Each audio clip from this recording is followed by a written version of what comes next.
Il sort de la voiture, il commence à être ignorant en demandant si le vélo est celui du garçon, en le poussant du pied.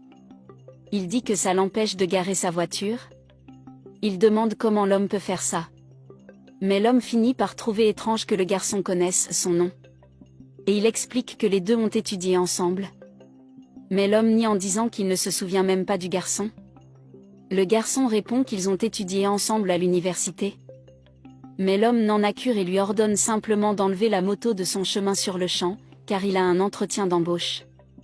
Même s'il est maltraité de la sorte, il déplace tout de même le vélo, car il ne veut pas causer de problème. Le conducteur monte dans sa voiture de luxe, pour que la voiture soit plus loin devant lui. Il a fait tout cela à cause de son arrogance et de sa prépotence.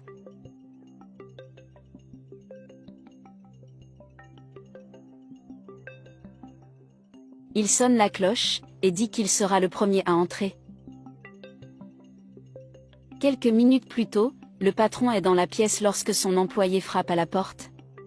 Il entre dans la pièce et la salue, et lui explique que 2 personnes vont arriver pour un entretien d'embauche, et lui demande comment elle va faire, car la pièce est en travaux. Mais la patronne explique que l'entrepreneur restera dans son bureau. Elle dit que ces derniers temps, elle ne voyage que pour le travail, et que sa chambre est donc le plus souvent vide. Elle demande dans combien de temps les candidats vont arriver, et l'employé lui explique que cela va prendre 30 minutes. Elle le remercie et dit qu'elle va commencer à s'organiser. Lorsqu'elle est seule, elle se dit qu'elle avait besoin de quelqu'un pour l'aider dans l'entreprise, car il y a beaucoup de travail et elle est surchargée.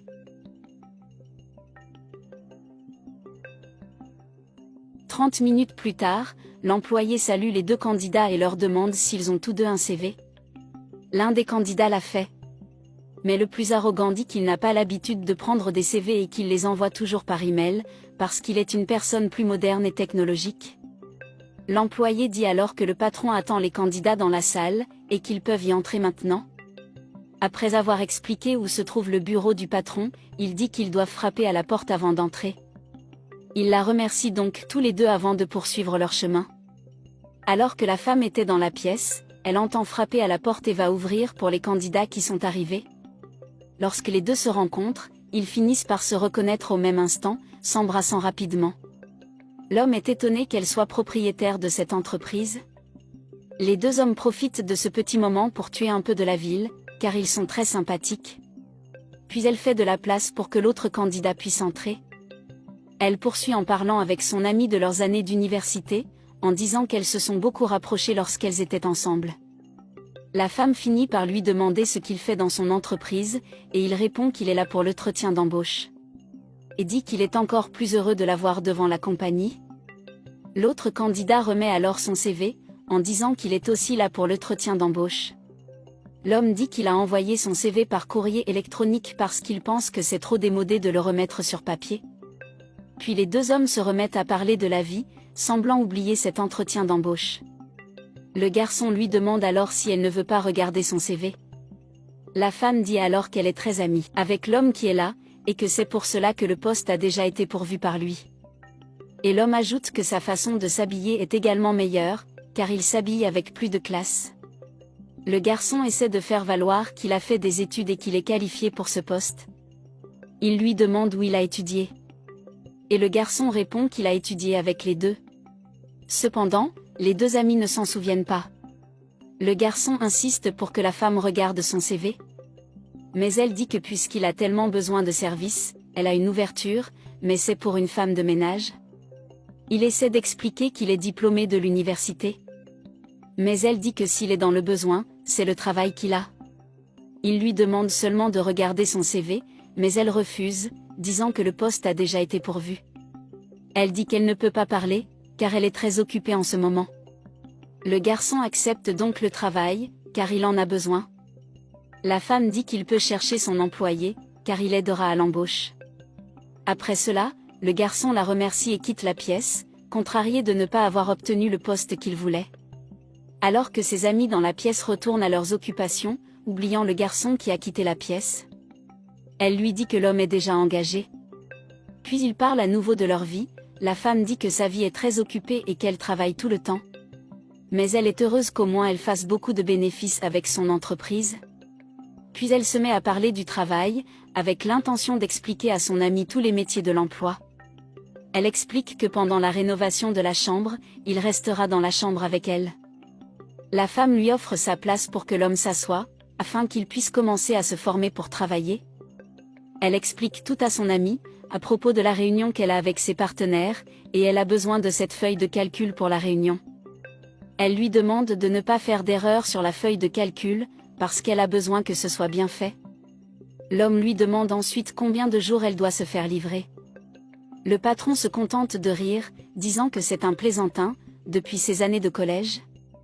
Puis elle dit qu'elle a besoin de la feuille de calcul dans 1 heure, et demande s'il peut le faire. L'homme dit rapidement qu'il peut le faire, voulant être très bon dans son travail. Elle lui explique ensuite qu'elle va régler certaines choses, puis retourner dans la chambre, et qu'il peut l'appeler s'il a besoin de quelque chose. Mais lorsqu'il est seul dans la pièce, il révèle son désespoir, n'ayant pas la moindre idée de la façon dont il va pouvoir réaliser toutes ces feuilles de calcul en 1 heure. Quelques minutes plus tard, il n'a même pas commencé à faire le travail, et il ne sait pas s'il va le faire dans le temps imparti. Il est là depuis 40 minutes, et il n'a rien fait. Il ne sait pas comment procéder. Mais il a l'idée d'appeler ses amis de l'université, car ils sont sûrs de pouvoir l'aider.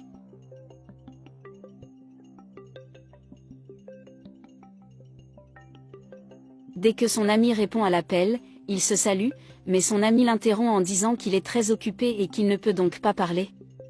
Il s'excuse ensuite d'être dans le chemin et met fin à l'appel après avoir dit au revoir.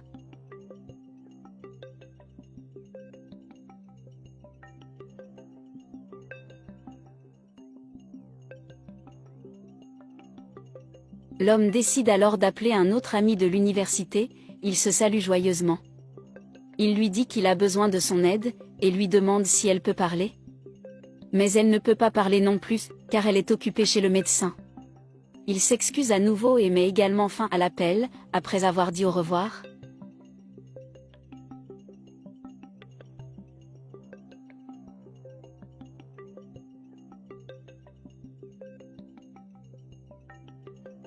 Son désespoir s'accroît encore, car il n'a aucune idée de qui peut l'aider avec cette feuille de calcul. Il finit par avoir l'idée d'appeler un autre ami, pensant qu'il pourra l'aider à résoudre son problème. Dès qu'il répond, il le salue à nouveau avec excitation, et dit qu'il ne lui demandera même pas s'il est occupé, car il veut juste poser une question. Et vous demandez s'il peut vous aider avec une feuille de calcul Excel. Mais l'appel est interrompu au même moment, il appelle son ami, mais il n'y a pas de réponse. Pendant qu'il se lamente, l'agent d'entretien est tout près en train de balayer le sol du salon. En colère, l'homme lui demande ce qu'il fait là, et il lui explique simplement qu'il fait le ménage. Le nettoyeur dit qu'il doit nettoyer, parce que c'est son obligation professionnelle. Mais l'homme dit que le bruit du balai le dérange et lui ordonne de prendre un chiffon et de nettoyer son bureau. Comme il n'a pas de linge, l'homme ordonne alors à l'homme de ménage d'aller chercher de l'eau pour lui, en lui criant de faire vite. L'agent d'entretien tente d'expliquer que ce n'est pas son travail, mais l'homme ne veut pas l'entendre, il lui ordonne simplement d'aller chercher son eau immédiatement, car c'est lui qui dirige l'endroit. N'ayant pas le choix, l'agent d'entretien va chercher son eau, sachant qu'il ne peut pas perdre son emploi. Quelques instants plus tard, il sait que sa feuille de calcul n'était pas très bonne, mais c'est ce qu'il a réussi à faire. Peu après, l'agent d'entretien revient avec le verre d'eau de l'homme, qui lui dit de se dépêcher, car il a soif. Dès qu'il boit l'eau,